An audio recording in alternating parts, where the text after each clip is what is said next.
Are Manchester United going to make a huge mistake and sell Kobbie Mainoo?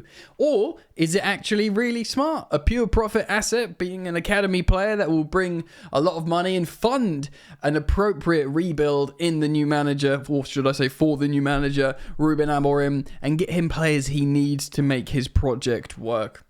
Teenager, 19-year-old central midfielder Kobbie Mainoo's got a bunch of England caps.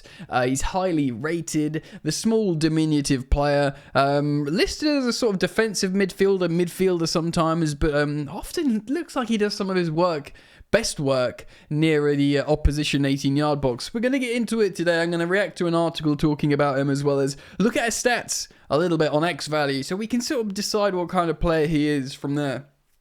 Thank you for joining me today on Football Yannick.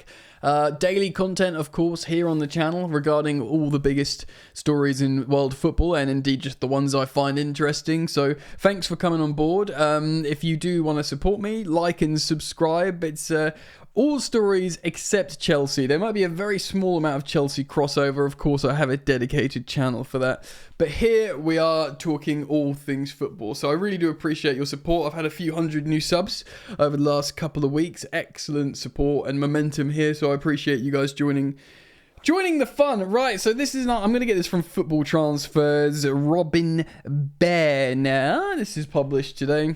It says this: Manchester United have been warned. There is a very real chance they could see Kobbie Mainoo leave Old Trafford this summer. Mainoo was linked to the likes of Chelsea during the January transfer window, but ultimately remained at Manchester United. Contract talks with the England midfielder, though, have not progressed well, and now the Manchester Evening News reports that the growing belief that the 19-year-old could be a move that suits everyone. We'll discuss that in a moment. Mainoo exploded onto the scene under Erik ten Hag a little over a year ago, but his progress since has been held back by injuries. Yeah, excuse me, just burping into the microphone there. I've just eaten my lunch. His estimated transfer value has grown to 54 million euros. What's that? 48 million quid? 47 million quid off the top of my dome piece. And with United set to sell players in the summer to fund signings, the academy player could be a surprising sacrifice. Not that surprising, seeing as there was potential January talks. Contract talks with the teenager began over a year ago, and there's no agreement in place. They could cut their losses on him, of course. He's only tied till 2027. So it's the 2-year mark. And when you start getting less than 2 years, transfer values start diminishing significantly, essentially. Manchester Evening News said this: there's a genuine chance that Mainoo could leave in the summer. There needs to be a compromise in contract negotiations for Mainoo to stay, which the Man United supporters are hoping for. But it's thought a split might actually be eventually what's best for both the player and Manchester United as a club. There are no indications of the clubs interested in Mainoo. Of course, Chelsea. We looked at him before. Maybe I say we, because I'm a Chelsea fan. We'll revisit a deal. We can talk about that maybe, but it's more about him leaving Man United this video.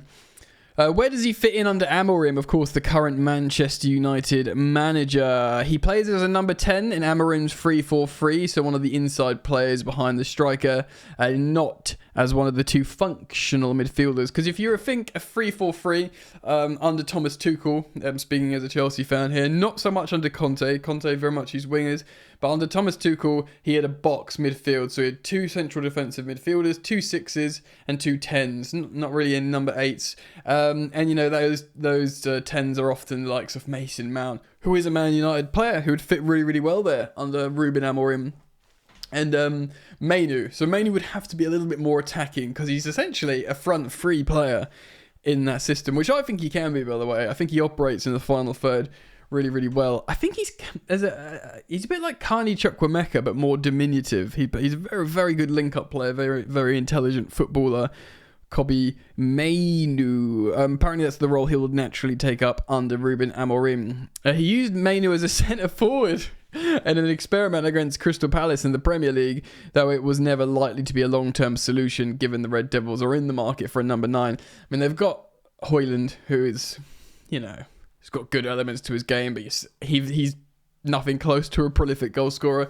Joshua Zirkzee looks like a good signing because he was a lot less money, so it's not this massive expectation. And also, he's big and strong, which is good for the Prem, and he's very good as a sort of half-space link man, Zirkzee. So I think they'll look at that and be like quite happy with that signing. Yes, the centre forward that Man United could crave, the Man United crave, could well be funded by the sale of Mainoo. So let's remind you, selling an academy player like Kobbie Mainoo is a pure profit asset. So when you sell that money, it doesn't get spread. You're basically not invested in it, so you get an immediate cash injection for the entirety of the sale. So let's just say Kobbie Mainoo gets sold for £50 million.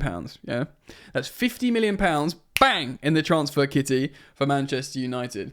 Now, if they sign a different £50 million player, let's just say a £50 million wing back, yeah, and they sign him on a 5-year deal, which is still the norm in most clubs. So they've signed a wing back, put him on a 5-year deal. They're allowed to amortise, that contract over 5 years. So, it was longer. It didn't have a limit, and then Chelsea came along and loopholed it, and the rules have now changed in both UEFA and Premier League. So it's capped at 5 years. But, a lot of clubs wouldn't want to give longer contracts than 5 years for their own reasons. So you get a wing back.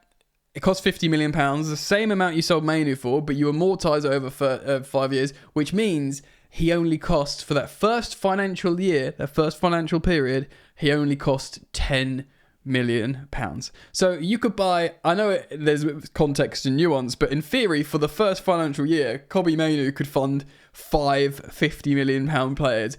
Obviously, there's more nuance to that and ramifications, but just for certain financial periods, you could definitely, a pure profit sale is so alluring for clubs for that reason on the books. So you can kind of get it. I thought Garnacho was an academy player, but he wasn't. I think he was bought from Atletico Madrid or something. But there you go. You can understand why they'll love to do the same with Rashford, because Rashford's harder to sell, of course, because he's on massive wages. But Rashford also is a pure profit asset. So if they sell Rashford and Mainoo, they'll be like, right, we are in a position to seriously back our guy, Ruben Amorim, and buy him players that he needs. Let's take a look at Kobbie Mainoo. Here he is. Little Mainoo, diminutive player. He's 175 centimetres. That's taller than I thought he was. 175 centimetres. What is that in feet? Hold on. Oh, it is small. It is small. It's 5'7". Fair enough. But yeah, okay. So he's a small, diminutive player. Look at his heat map. He plays literally all over the gaff, comfortable and all over the pitch. This is his stats from this season. We can look at last season, to be honest, because I don't think he's played that much. He's only made 18 appearances is fair this season. Roaming playmaker. So he's not so much this defensive guy. Let's look at his advanced stats for further context. So yeah, even though he's profiled as this roaming guy who does his best work in the final third, he's still very good at interceptions, which is, high. Thomas Tuchel would love him. High turnovers of possession, and good at winning tackles despite being this little guy. I mean, it's really hard to judge him too much this season because Man United have been so poor. His non-penalty XG per shot is very high. So the value of his he'll only take a shot when he's gonna score, basically. Chance creation's not great, progression's not great at all, but again, places he's playing on the pitch, Man United. Defensive actions, sort of meh. To be honest, his stats are very, very poor. In the type of player he's ranked this season, he's 23rd in the list. Ooh, it's right down here. He's behind Emile Smith-Rowe here. Let's have a look last season as well for further context. A bit more balanced. He played more games. Obviously, he's younger though. He's 17, 18. Again, shooting goal added per XG. He's intelligent of when to take shots. Progression's not great as well. He's kind of hard to shine in the stats, really, isn't he? Because he's not really nailed down this position, and I mean, he's just really, for me, he's kind of like an eye test player. You can just see he's a very, very good footballer, but he's not necessarily dishing out loads of defensive stats, loads of offensive stats. But, I think everyone can sort of really recognise that Kobbie Mainoo, as a 19-year-old, who we've known for a couple of seasons now, is a good player. I think, anyway.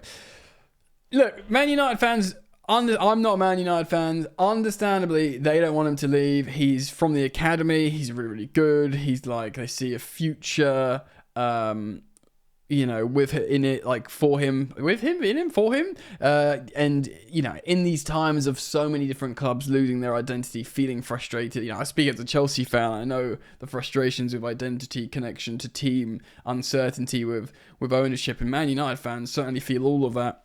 And of course, massively with, what's going on with Ineos, all this kind of stuff. You don't really know what's going on. And yeah, it's just more poor optics. Look, the thing is, as well, if you said to Man United fans, right, you sell Mainoo for 50 million quid, he funds a couple of really important signings for Ruben Amorim that start and make you a more functional, good team again, and Mainoo moves to Juventus. Maybe that's more stomachable than, he's going to pop off to... I mean, I'm not sure Chelsea should take him. We've got so many midfielders. Andre Santos coming back and some coming through. I think it would be a bit silly, personally. But let's just say another Premier League team, and he does well right in front of you. You'd be frustrated as a Man United fan. But I do wonder... if of course there's the very important discussion to be had about wages. I think he's on very low wages still. Like, obviously he broke through the first team and he's not had a contract since, so he's probably on like 10-20k a week. I did hear he's demanding lots and lots of money, over 100k a week, because it's tough as soon as you've had a few England caps and you're playing in the Man United first team. I get it. Their agent would be like, well, they're still paying this guy 350k a week, who's always injured or whatever. Do you know what I mean? So even with the new regime, this, that, and the other, they'll be like, right, well, I'm not demanding 350k a week. I'm demanding 100k a week. And, for me to be part of this rebuild and this difficult team, I want that. Or I'd rather take, 80k a week and go challenge for trophies in this top 4 team in another league or something. There's a lot of stuff to consider there. But that's the story. He may well go. Let me know what you think, guys, about it. Hopefully I reach some Man United fans, because I'll be very keen to hear your opinions on the situation with Kobe. And would you emotionally sanction a sale in certain conditions if you think it will be beneficial to the rebuild? Let me know. In the meantime, thank you for liking and subscribing to this channel, Football Yannick. Daily content, of course, and I do hope to see you back here very soon, if possible. All right, peace.